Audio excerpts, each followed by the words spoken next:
Graça e paz, igreja. Tava com saudade de vocês. Feliz ano novo! É o nosso primeiro encontro em 2025. Eu espero que a gente se veja bem muito esse ano. Poxa, só o diretor e a diretora concordaram. Eu vou falar de novo. Acho que eu não estou fazendo muito sucesso, mas não, pastor. Eu estou precisando... Fiquei triste agora. Eu acho que a gente vai se ver bem muito esse ano. Ah, melhorou. Fiquei carente no começo do culto. Queridos, que honra estar aqui. Essa é a matéria que tem um dos lados do meu coração, o outro divide ela com escatologia. Quem eu tive a honra e o privilégio de estar junto nesses 2 anos, levanta a mão quem já foi aluno do Rema aqui. Glória a Deus. Estamos prontos para ser arrebatados, sim ou não? Glória a Deus. E esse ano nós temos no nosso currículo, então, a matéria Aliança de Sangue. Como eu disse, ela é irmã gêmea de escatologia.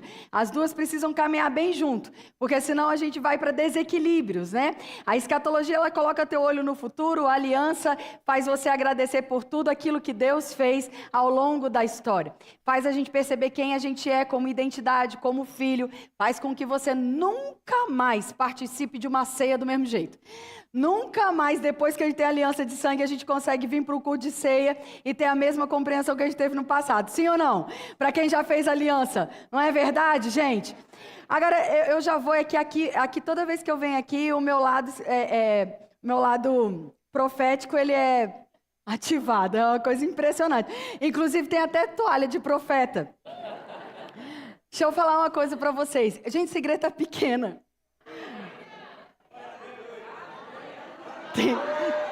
Tem gente apiotado. Isso significa que a gente está precisando de um prédio bem grande. Amém. Teu pastor está crendo. Mas você não pode só dizer amém. Você precisa estar envolvido nesse projeto para a coisa acontecer. Amém? Então nós estamos crendo, porque um trabalho sério tem atraído pessoas para ouvir e entender aquilo que Deus está fazendo, e você é parte dessa grande história que foi contada aqui. Amém? É um privilégio fazermos parte de uma visão que é muito maior do que nós mesmos. É segurança para nós. Nós estamos debaixo de um grande guarda-chuva. Nós não estamos soltos. Nós prestamos conta. Nós somos uma equipe séria, que tem gente séria cuidando da gente. E isso é segurança para você. Amém? Então, eu quero mesmo orar mais uma vez. Eu quero convidar o seu coração a estar conectado essa manhã na palavra. Essa vai ser uma aula de aliança de sangue um pouco diferente daquilo que eu estou acostumada a fazer como aula demonstrativa. Mas Deus foi muito claro falando para mim que esse era o caminho. E eu entendo que, além de uma aula demonstrativa, essa vai ser uma manhã de resposta para você. Amém? Essa vai ser uma manhã de salvação, de cura, de transformação, de restauração de casamentos, relacionamentos. Vai ser uma manhã onde Deus vai te dizer sobre aquilo que você está trazendo para Ele como um questionamento, e você vai sair daqui com clareza do que fazer. Eu creio nisso. Você não vai ficar confuso, meu irmão. Você não vai errar nas decisões da sua vida. Você tem um Pai que está cuidando de você. Amém? Vamos orar. Pai, obrigado. Obrigado por essa manhã. Obrigado por essa igreja cheia de pessoas sedentas, pessoas que colocaram em primeiro lugar o teu reino, pessoas que estão buscando, Pai, ouvir, entender, crescer e conhecer a tua palavra. Eu oro para que a tua unção nos conduza ao lugar que você preparou, Senhor, essa manhã. Nós não estamos aqui para cumprir agenda, nós não estamos aqui, Pai, apenas por curiosidade. A nossa motivação é te ouvir, é entender aquilo que o Senhor tem para cada um de nós, de forma coletiva, mas também de forma individual. E por isso eu declaro que teu Espírito é livre para nos alcançar, nos corrigir, nos edificar, para trazer, Pai, soluções, cura, salvação, para mover o nosso coração em direção àquilo que o Senhor tem para cada um de nós. Eu oro para que a sua palavra seja uma semente poderosa lançada, e para que os corações sejam uma terra próspera, para que ela seja frutífera em cada coração, em cada vida. Não apenas ouvida, mas praticada, acolhida, celebrada, e que ela frutifique a 100 por 1. Obrigado, Pai, pela oportunidade de estar aqui nessa igreja que é por mim tão amada, onde eu sou tão abençoada na comunhão dos meus irmãos. E eu oro para que da mesma forma eles recebam da minha vida de forma simples, mas poderosa, em nome de Jesus. Amém, queridos? Então vamos lá, como eu estava falando, a aliança de sangue é uma matéria que percorre toda a Bíblia. Ela começa, obviamente, no começo. Ela começa em Gênesis. Mas ela não tem o intuito de te contar a história só da parte da redenção, por exemplo, como fazemos em justiça, como fazemos em realidades da nova criação. Ela também não tem a intenção de te dizer sobre a sua autoridade, porque nós temos uma matéria que fala só sobre isso.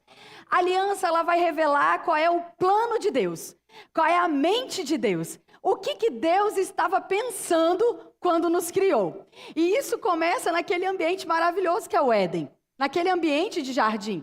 Mas você sabe que Deus, por ser perfeitamente bom e perfeitamente justo, tudo com Deus parte de um princípio de escolha e não de obrigatoriedade. Deus não te obriga a amá-lo, Ele não te obriga a adorá-lo, Ele não te obriga a servi-lo, Ele não obriga você a crer nele. Você está aqui essa manhã? Todas as coisas da parte de Deus são propostas. Ele propõe, Ele coloca como uma escolha. Ele diz, está diante de você. E aí ele ainda fala, ei, escolhe vida. Escolhe a verdade. Mas a escolha é sua. Você não é obrigado a escolher. Agora, Deus também, por ser perfeitamente justo, deixa bem claro para mim e para você quais são as consequências da nossa livre escolha. Deus nos criou como seres, agentes livres morais. Ou seja, você tem todo o direito, porque Deus te fez assim, de tomar algumas escolhas na sua vida. Mas você tem toda a responsabilidade de arcar com aquilo que você está escolhendo.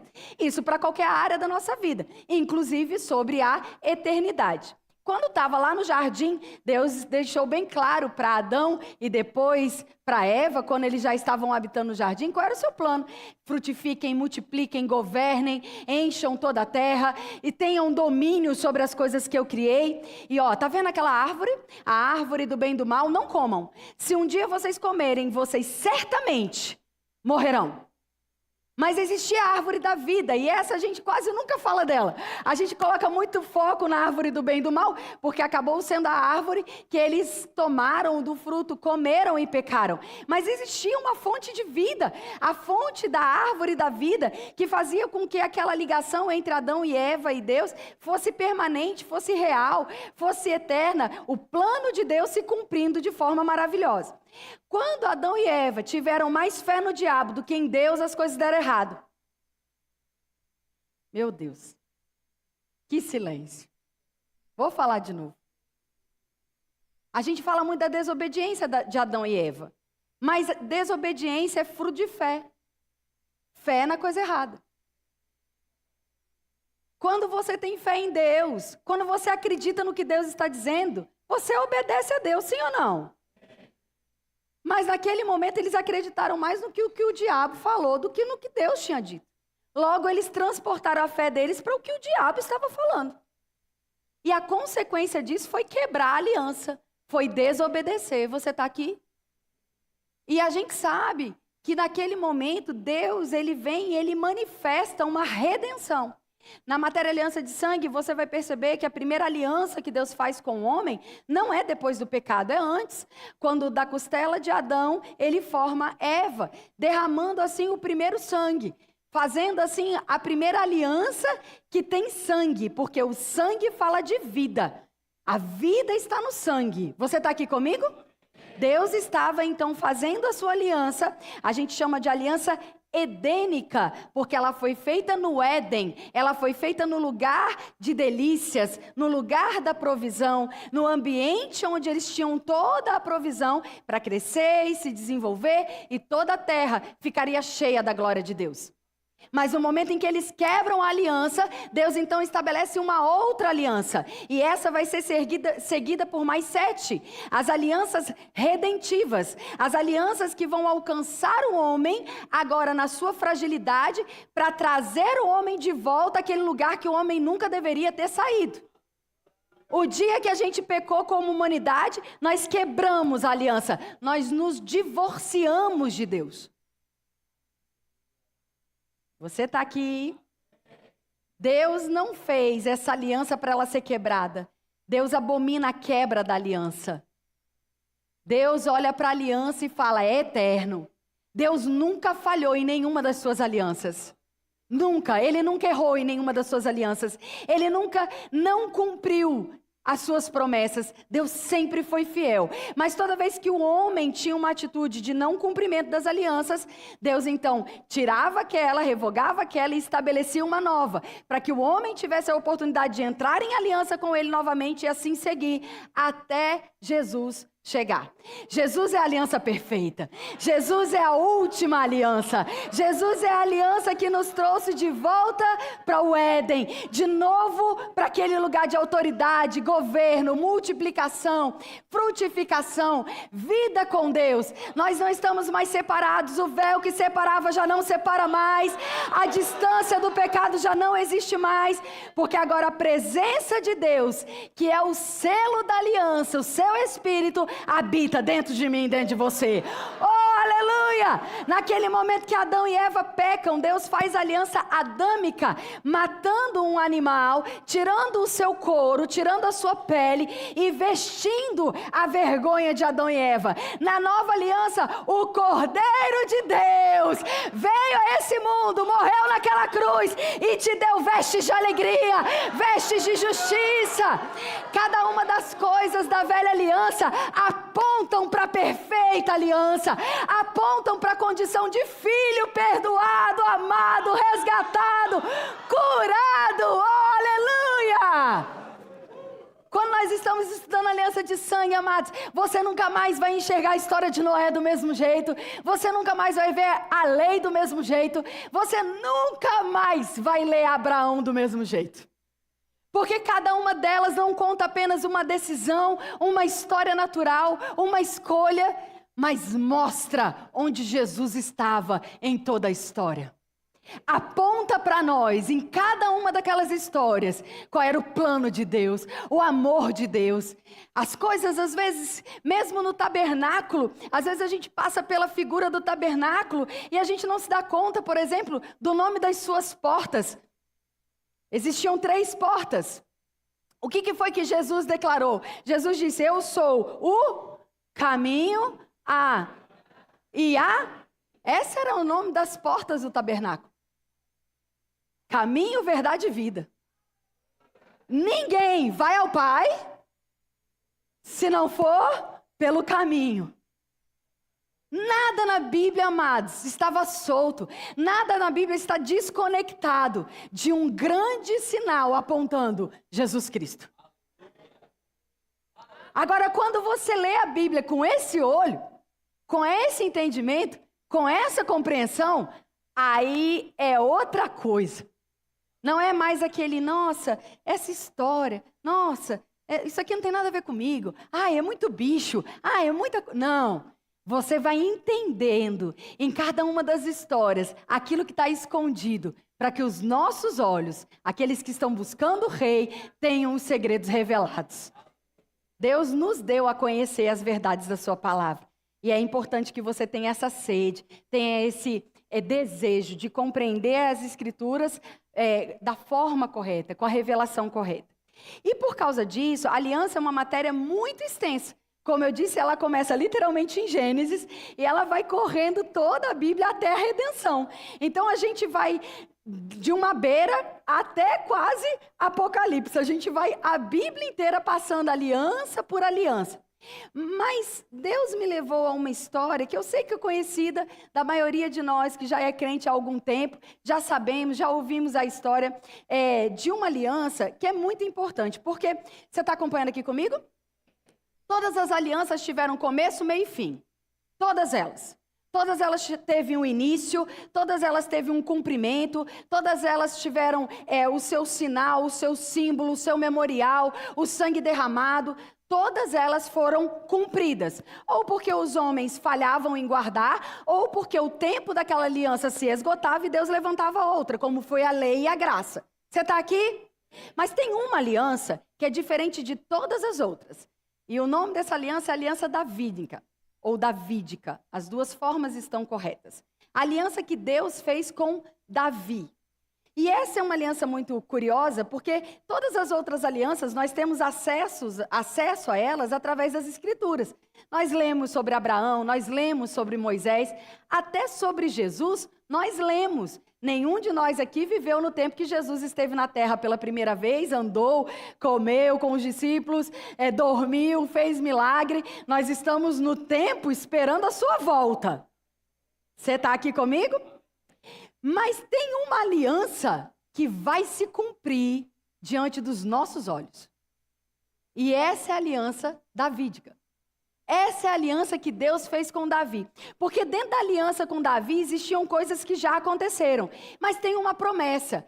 Deus prometeu que do trono de Davi não passaria até que aquele que vai reinar para sempre se assentasse. A gente sabe que não foi o filho de Davi que fez isso, porque ele morreu. Você está aqui comigo? Então a gente sabe que essa promessa está falando do filho de Davi, Jesus Cristo, que vai voltar, vai se assentar num trono em Jerusalém e vai governar esse mundo por um período chamado milênio, e essa profecia será diante dos nossos olhos. A promessa feita a Davi vai ser vista por mim e por você. Nós vamos contemplar o momento que o Senhor se assentar no trono em Jerusalém e governar todas as nações.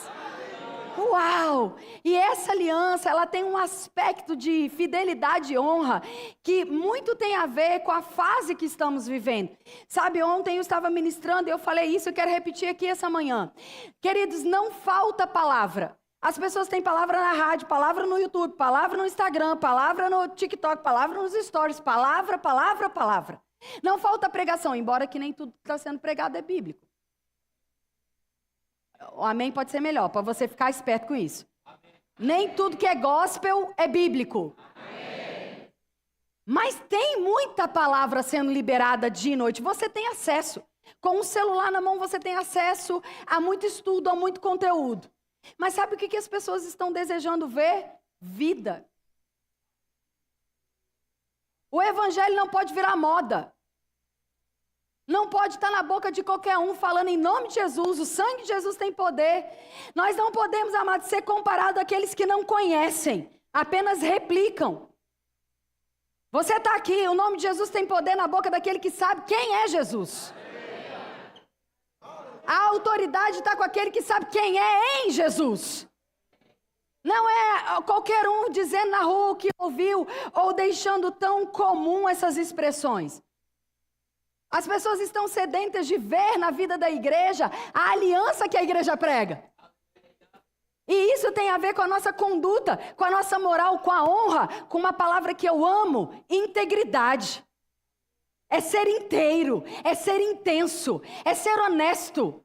É viver uma vida onde as pessoas olhem para mim, para você e digam, eu sei como ele era, eu sei como ele está, só podia ter sido Deus. Mas eu sei quem ele é, eu sei que igreja ele frequenta, isso daí não presta, isso não pode ser um relatório meu e seu. Você está aqui essa manhã? E quando a gente olha para Davi, a gente vê que embora ele tenha sim cometido erros esses que a Bíblia não acoberta, não esconde, ao contrário, nós sabemos dos erros gravíssimos que Davi cometeu, a própria Bíblia o classifica como um homem segundo o coração de Deus. E faz isso não por causa dos seus erros, mas pela rapidez do arrependimento e da mudança de vida que ele teve. Não importa se você viveu uma vida torta até aqui. O que importa é o que você está fazendo daqui para frente. O que importa é como você está manifestando a aliança que você tem na sua vida cotidiana, na sua vida ordinária, na vida que você leva lá fora, não aqui dentro. Aqui dentro nós temos um ambiente propício para ter uma vida santa, justa e piedosa. Mas é lá na rua que a gente manifesta a glória de Deus em nós. Amém? Então vamos lá, 1 Samuel, eu já estou atrasada. Na aula demonstrativa, é uma coisa impressionante. Não é não? 1 Samuel, capítulo 18. Meu sonho, fazer igual a brincadeira aí. É meu sonho pregar igual o apóstolo Paulo, 6 horas seguidas. Vai dando glória a Deus. Nessa história que Paulo está pregando esse tempo todo, tem um menino que dorme na janela e cai morto, né? Então assim... Mas é meu sonho. É o sonho de todo mestre ter umas 4 horas para pregar, né não? Puxa vida, é verdade isso. Meu irmão, nós temos um irmão africano. Meus pais o adotaram. Ele está no Brasil agora para uma reciclagem. O nome dele é Aleca Etoca. E os cultos na África passam de 8 horas. Aí a gente olha, acha lindo, né? Aquela poeira subindo, o povo dançando. Aí o culto, 1h30 de culto, o povo... Puxa, meu almoço. Mas a gente chega lá, você crê comigo? Aí eu tô com saudade de umas vigílias boas, daquela... Ó Deus falando. 1 Samuel capítulo 18, eu vou contextualizar para você. Saul, o rei de Israel, tinha um filho chamado Jonatas. E Jonatas aqui é o nosso personagem principal que vai entrar em aliança com Davi. Saul foi um rei bem complexo na história de Israel. Davi vai ser ungido rei, mas quando Davi é ungido rei, Davi tem uma realidade governamental de um reino dividido, o reino do norte e o reino do sul. Ele só vai de fato governar em toda Israel 14 anos depois que ele foi ungido. Então isso é para animar você que recebeu aquela promessa e está achando que está demorando. Está aqui comigo essa manhã? Nem tudo na Bíblia foi da noite para o dia, de um capítulo para o outro. Às vezes a gente está lendo as coisas e fala, não, ele foi ungido, foi lá, sentou no trono. Não, 14 anos vão se passar até que aquela unção de fato possa ser validada com a sua operação como rei. Ele vai governar no reino do sul, mas ele vai demorar um tempo até que ele seja rei de todo o Israel. E nesse tempo, então, nós temos Saul. E Saul não é muito amigo de Davi em alguns momentos, em outros eles têm uma relação um pouco complexa, mas ele tinha um filho, o filho dele, Jonatas. Se Saul tem um filho chamado Jonatas e Saul é rei, quem é que vai herdar o trono? O filho de Saul. Você está aqui comigo? Jonatas. Só que Jonatas e Davi, eles têm uma aliança de coração. E eu quero logo esclarecer isso, porque eu sei que isso viralizou aí nas mídias sociais. Algumas pessoas completamente equivocadas doutrinariamente. Falei bonito, que a minha vontade era falar outra coisa. Estão usando esse texto com uma intenção completamente errada a respeito do relacionamento entre Davi e Jonatas, que não tinha nada que não fosse bem másculo aqui. Davi e Jonatas eram amigos e irmãos, como nós somos uns dos outros. Amém, queridos? Da mesma forma como nós trocamos o cálice e declaramos que temos aliança uns com os outros, esse era o entendimento deles. Quando a nossa alma se conecta, porque sabemos que somos filhos de um mesmo Pai e temos o mesmo valor diante de Deus. Você está aqui comigo? Então, em 1 Samuel capítulo 18, verso 4, diz assim, Jonatas, eu vou do 3, perdão, versículo 3. Jonatas fez um juramento de amizade com Davi, diga amizade, porquanto tornara-se seu melhor amigo. Jonatas tirou o manto que vestia e o deu a Davi. Também lhe entregou a sua túnica militar, a sua espada, o seu arco e o seu cinturão. E Davi aceitava todas as missões que Saul lhe incumbia, e era sempre sábio e exitoso em tudo quanto realizava. Por esse motivo, Saul lhe ortogou o comando do exército, e isso agradou a todo o povo, bem como os conselheiros de Saul. Nesse primeiro momento, eu quero te dizer que Jonatas e Saul entram em uma aliança. Diga comigo, aliança.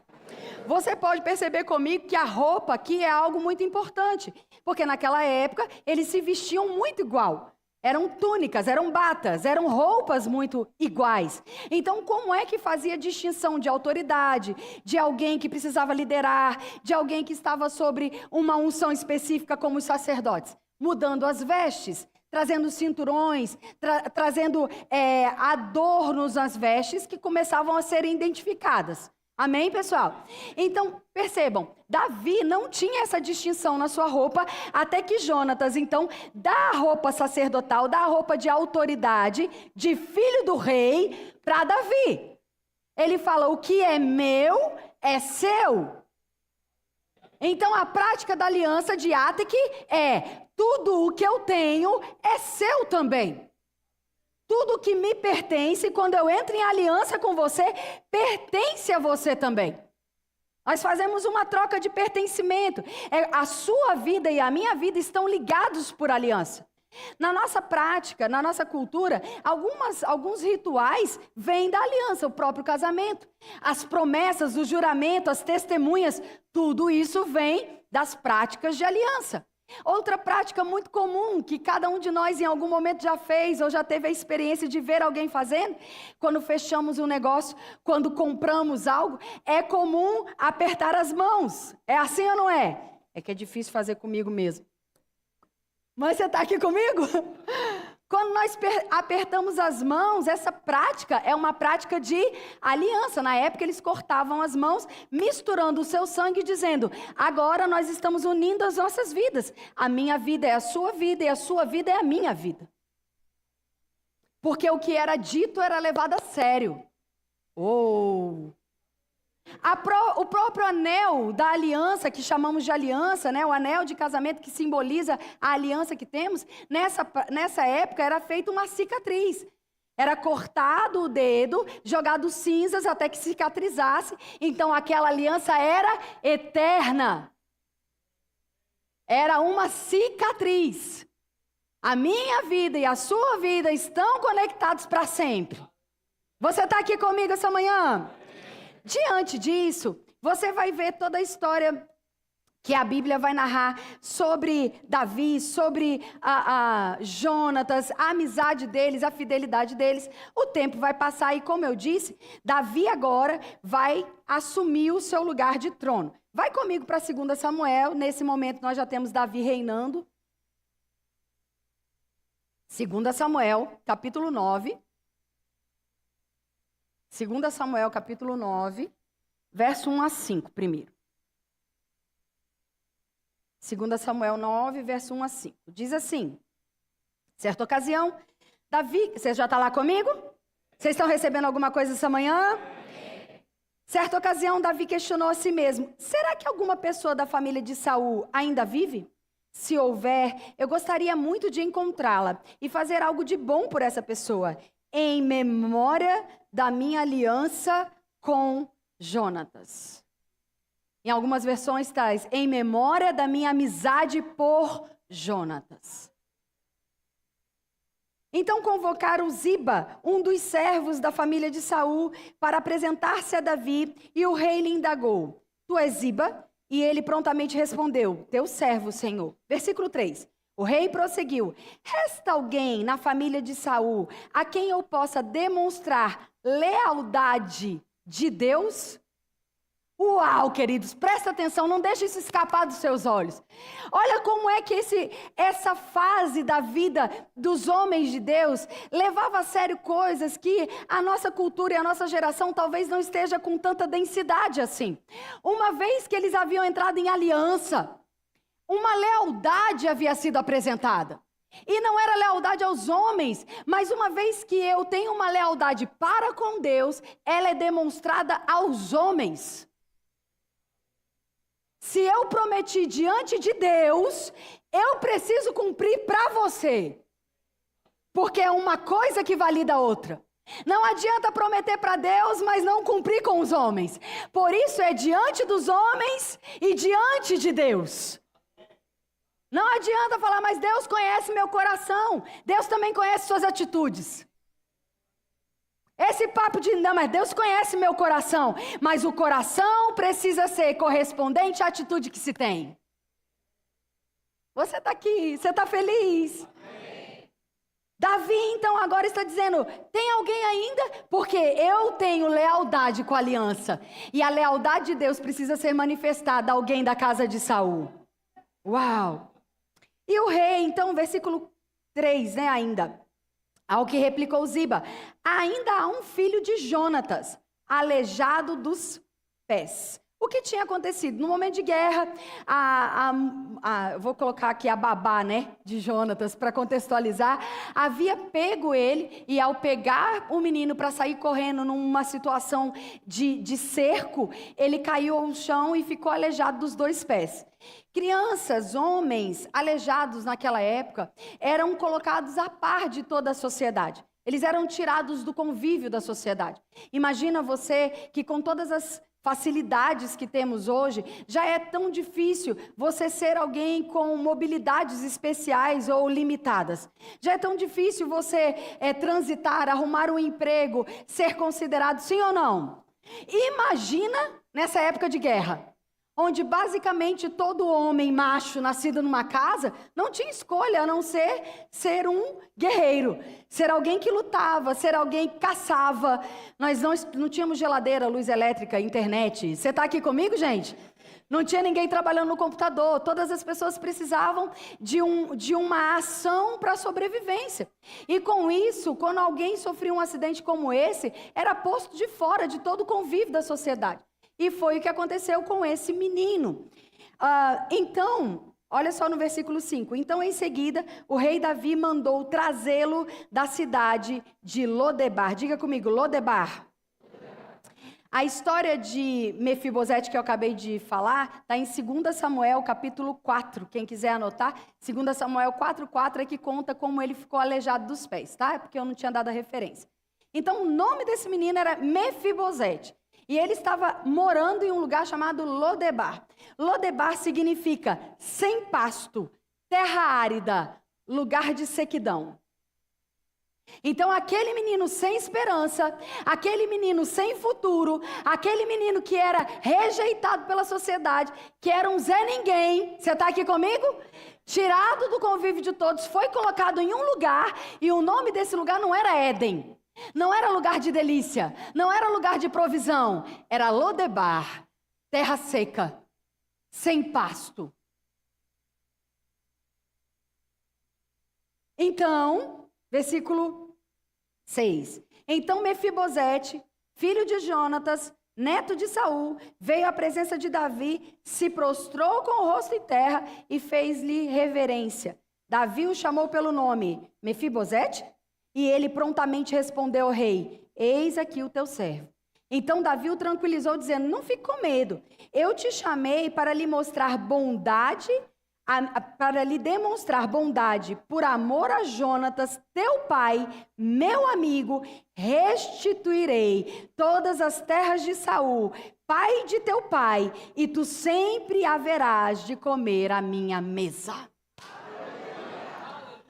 Aquele menino, amados, dormiu sem esperança, numa terra árida, num lugar afastado, sem nenhuma condição, nenhum olhar para o futuro. E lembra, ele era neto do rei.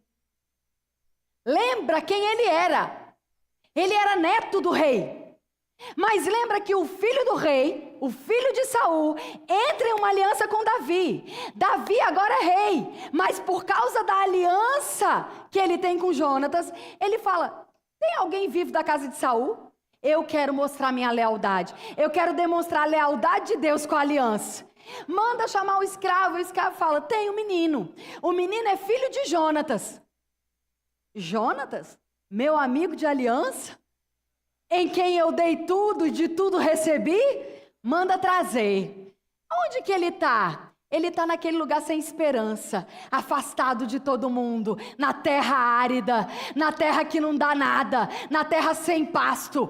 Manda trazer. E o menino, obviamente, vem tomar de medo, porque rei não chamava a presença. Rei chamava a presença para dar decreto. Um menino aleijado, sem esperança, saído de Lodebar, na presença do rei, ele fala, pronto, vou ser fulminado. É tão verdade o que eu estou dizendo? Vamos continuar lendo. No versículo 8 ele diz, então Mefibosete lhe fez reverência e declarou, Senhor, quem é esse teu servo para dares tua preciosa atenção? Vale-o tanto quanto um cachorro morto. A identidade de Mefibosete havia sido criada em um ambiente de sequidão, de escassez, sem pai. Não tinha paternidade em Lodebar. Não tinha abundância em Lodebar. Não tinha cura em Lodebar. Não tinha graça em Lodebar. Não tinha comunhão. Não tinha família. Ele estava afastado. E aí o rei manda chamar a presença e ele fala... Quem sou eu? Eu valho tanto quanto um cachorro morto. E Davi vai falar, não. Você é neto de Saul, você é filho do meu amigo, você tem direito à aliança, porque o teu pai entrou em aliança comigo. Talvez você pense, mas o que fez Mefibosete? Nasceu na família certa. Eu vou repetir que você vai entender. O que fez Mefibosete para ter direito a acesso à mesa do rei? Nasceu de novo, nasceu na família certa, nasceu com o pedigree. Parecia que estava afastado, isolado, de escanteio. Parecia que a sua vida já não ia dar para mais nada. Mas o seu pai fez uma aliança que mudou a vida dele para sempre. E é tão maravilhoso porque Davi diz: ei, você vai ser restituído de tudo aquilo que é direito seu, conquistado pelo seu pai. E mais do que isso, vai ter lugar na minha mesa. Ele não restituiu só bens, condições financeiras, estrutura de uma vida melhor, uma vez que ele tinha vivido em uma terra árida. Ele restituiu a identidade.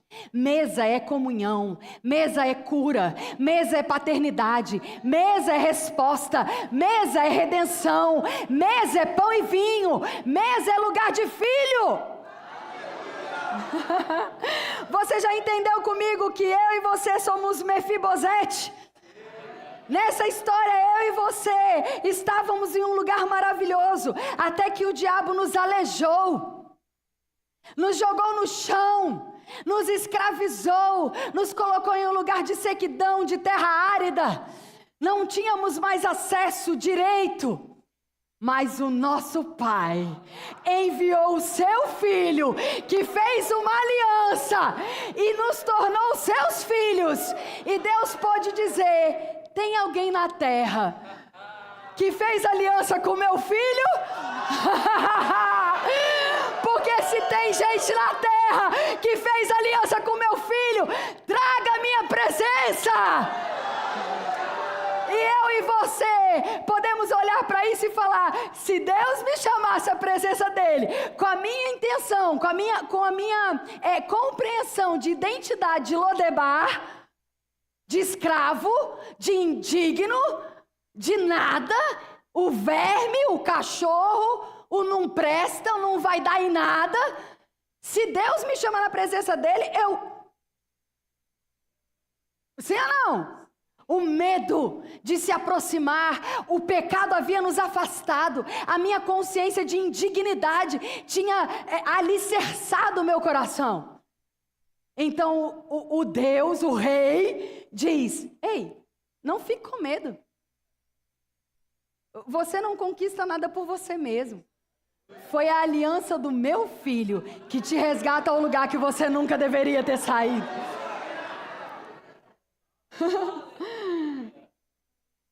Olha só, versículo 9, eu já estou terminando.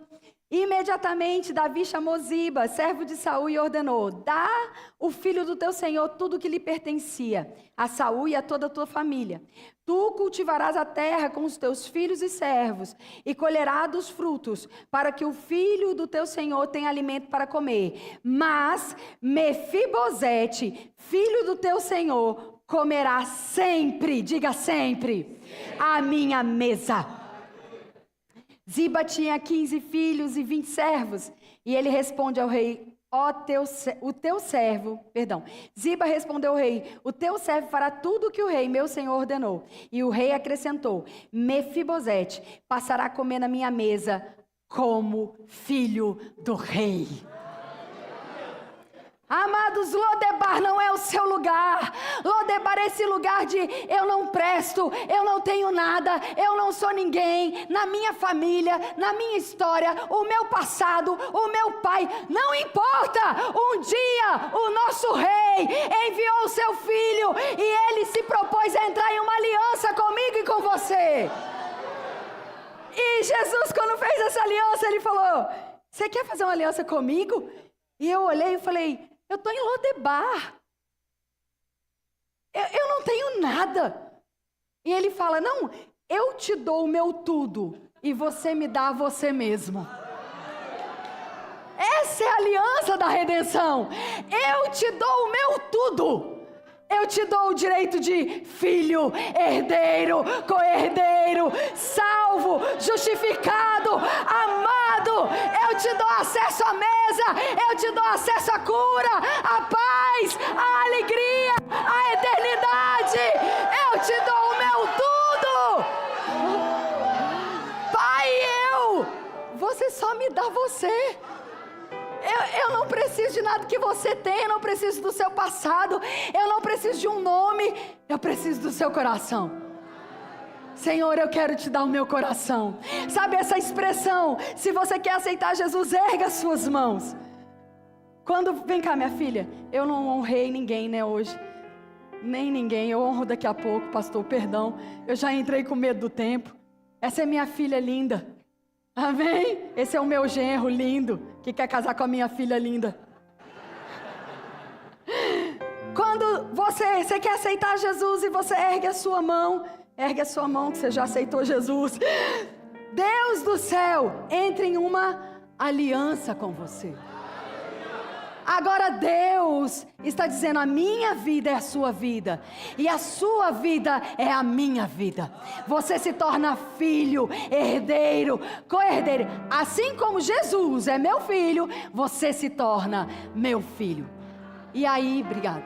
E aí Deus diz: o seu lugar não é mais em Lodebar, o seu lugar é na minha mesa. Salmos 23. O Senhor é o meu pastor. Ele me conduz não mais a um lugar sem pasto, não mais a um lugar de sequidão, mas Ele me conduz a lugares verdejantes. Ele me conduz à abundância. O teu cajado me consola. Ainda que eu passe uma circunstância e outra, ao vale aqui ou ali, nunca mais eu estarei sozinho, porque Ele está comigo todos os dias da minha vida. Na sua mesa eu me assento, e o meu cálice transborda.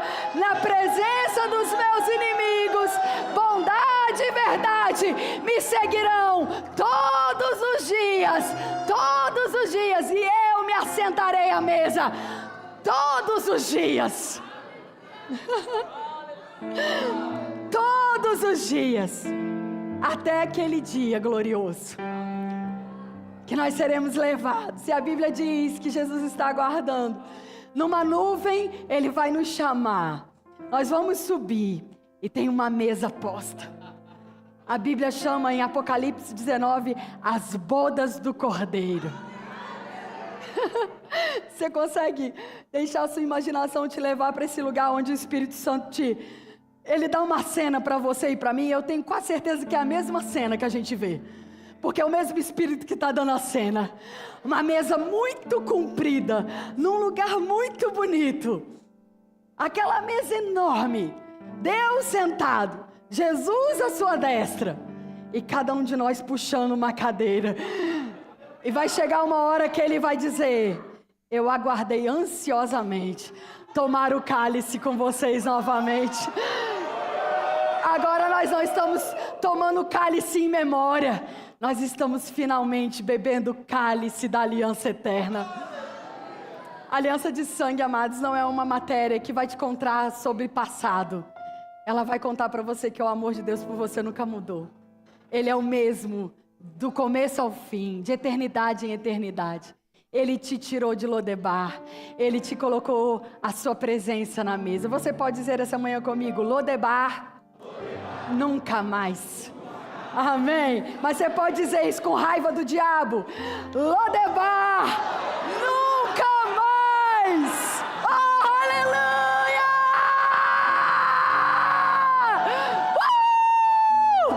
Aleluia! Deus é bom, amados. Deus é tão bom. Essa manhã, se você está aqui, se você entrou nesse lugar e você nunca teve a oportunidade, ou nunca teve aquela coragem de aceitar a Jesus, eu não estou te convidando para uma instituição, para um lugar de parede. Eu estou chamando você para fazer uma aliança eterna, imutável. Deus criou você, Deus gerou você, é Deus quem sabe os planos que Ele tem para você. Ninguém mais, não vão ser homens, não vão ser pessoas, não vai ser negócios, emprego, trabalho, nada vai revelar o teu propósito. Só o seu Pai consegue fazer isso. E você precisa entrar em uma aliança com Ele. Então, se essa manhã você entendeu essa mensagem e entendeu que Deus está te amando, que Deus está dizendo o seu nome e está falando, vem filho, está na hora de você voltar para a mesa, está na hora de você se assentar comigo. Você precisa fazer uma oração. A Bíblia diz que nós precisamos crer no nosso coração e confessar com a nossa boca que Jesus Cristo é o Filho de Deus, que veio a esse mundo, morreu, mas ressuscitou e vai nos buscar. Se você é essa pessoa, eu vou ter uma alegria imensa e uma satisfação enorme de poder orar com você e por você, fazendo essa oração confiando e entregando a vida a Jesus. Quem é a primeira pessoa que quer vir fazer essa oração? A maioria de nós um dia fez essa decisão e foi a melhor decisão da nossa vida. Então, se você está aqui essa manhã e Deus te atraiu, é com você que eu estou falando. Me deixa saber quem é você e me deixa ter o privilégio de orar por você e orar com você essa manhã. Quem aqui deseja aceitar a Jesus como Senhor e Salvador da sua vida e fazer uma aliança com Ele? Ergue a sua mão bem alto para que eu possa te ver, para que eu possa orar com você. Se você trouxe alguém, se você convidou uma pessoa, talvez ela esteja constrangida de vir aqui, você pode dizer, eu vou com você, vamos lá, vamos orar. Eu vou deixar esse convite aberto, ele é tão precioso. E eu tenho certeza que se você está aqui essa manhã é porque você tem desejo de entender o plano de Deus para você. Mas eu quero fazer um segundo convite, e esse é um pouco mais abrangente. Talvez você já tenha feito essa oração, mas por muitas razões você tenha se desviado, tenha se esfriado. E hoje é uma manhã que você entende que você precisa renovar a sua aliança. Que você precisa orar novamente, dizer, Senhor, eu andei meio longe, eu andei como aquele menino pródigo, meio afastado, mas essa manhã eu quero voltar ao princípio do seu amor. Eu quero voltar à intensidade daquilo que já tivemos um dia. Eu preciso, Pai, entender os teus planos para mim em 2025, na minha vida, na minha casa. Se você está aqui essa manhã e deseja voltar, o convite está aberto e ele é para você. Amém? Então, tome a coragem, não deixa, mais tarde, amanhã, outro dia, eu volto depois. Amados, a nossa vida é como um sopro. Não deixa uma decisão tão importante ser para outro momento e outro dia. Você pode ficar em pé? Os convites estão abertos. Eu vou esperar você aqui na frente. Se você desejar essa oração, só vem aqui na frente. E mais um convite é para você que está com sintomas de enfermidade. Se você veio essa manhã para cá, tem um diagnóstico, tem algo te assombrando, lembra? Lodebar não é o seu lugar. A cura também é herança, é promessa e é herança. É promessa para aqueles que estão crendo, é herança para aqueles que têm a aliança. Levante a sua mão se você está com diagnóstico, uma enfermidade, uma condição que você está crendo na sua saúde, e nós vamos orar por você. Ela é para novo nascimento? Está voltando para casa? Renovando as alianças. Você pode se alegrar por isso. Você pode celebrar, meu irmão. Deus está festejando a vida da nossa irmã. E você precisa se alegrar também. Pai, obrigado pela vida da nossa irmã. Nós cremos, Pai, que ela vai viver o melhor tempo da vida dela. E nenhum plano do diabo será bem sucedido, mas todos eles serão frustrados. Nós declaramos os teus planos e os teus propósitos se cumprindo na vida dela, em nome de Jesus. Amém, queridos? É por cura? Pai, nós declaramos. Você pode estender a sua mão para cá, e se você também quer oração por cura, receba. A tua palavra é a verdade, ela não mente, ela não muda, ela não volta vazia. E nós liberamos agora mesmo a unção que restaura, que cura. Eu declaro em nome de Jesus, cada uma das suas células, cada um dos seus órgãos, voltando à plenitude daquilo que Deus criou para ser e funcionar. Toda anarquia, toda enfermidade eu te repreendo, e eu declaro, seja curado liberando agora, no nome de Jesus. E você que também levantou sua mão, receba a sua cura, receba a restituição da sua alegria e da sua vida, em nome de Jesus. Você recebeu algo bom essa manhã?